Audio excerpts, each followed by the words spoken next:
question to start off with you. What do you see as the best approach to job creation, and how do you plan on creating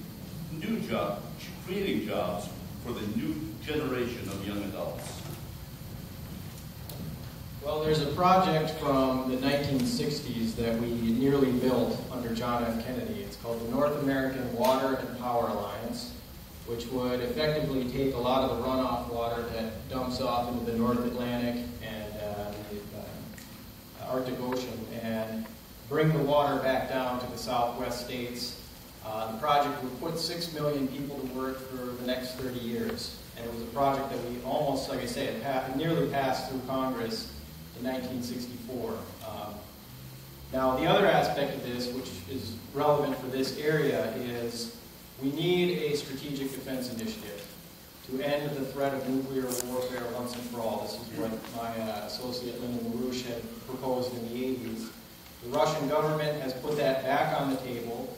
They've expanded the SDI concept to actually deal with the threats we face from asteroids and space debris. So that would be wonderful for the aerospace in the region.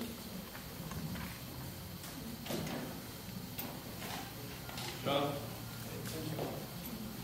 I think the number one issue for us to start recovering on our job market will be to elect Mitt Romney for president, then repeal Obamacare, then on the local level elect Ron McKenna as our governor.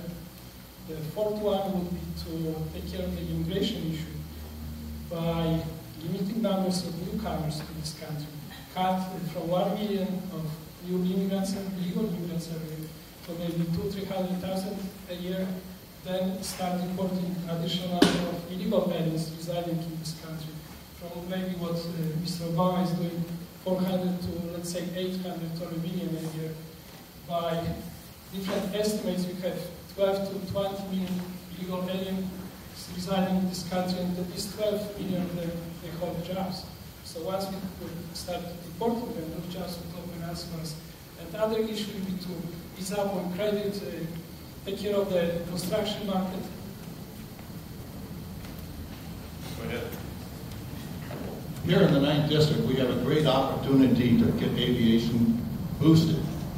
In the 1970s, we had something called a supersonic transport. We refused to build this for political reasons, basically. We should revisit that. Boeing should build another SST. We need other improvements of aviation. We have all sorts of general aviation around here, which we can do. But I'd like to talk about, I mentioned my Social Security Investment Trust Act and how this would provide jobs. I can expand on that some more. Because we're going to have $1 trillion a year going into the economy, into business. And this will be invested like a mutual fund. It'll be like investing $1 trillion in all the companies that make American business go. So that's my big thing for jobs. It will definitely do the trick. And I'm trying to get Congress people to introduce this in Congress. If I don't actually do it myself, Congressman Smith has a copy of this. I've asked him to endorse it. Thank you. Adam Smith? Thank you. I think there's a number of key steps to help get our economy moving. The most important one is education and job training. We need to give our workers, our young people, and in some cases our not so young people, the skills they need to compete. We have a very, very global competitive economy. We need to make sure we have the skills and the education necessary for our workers to compete. I mentioned infrastructure already. We're falling behind. We built an amazing infrastructure post-World War II. We need to expand it, and it's crumbling in many places. And infrastructure now means more than roads and bridges. It also means access to broadband. It means better energy. We can build that infrastructure and move forward. I also think we need to expand access to overseas markets. 95% of the people live someplace other than the United States in the world. We're responsible for 20% of the global consumption. We need access to those expanding markets if we're going to grow. I also think we need strong unions.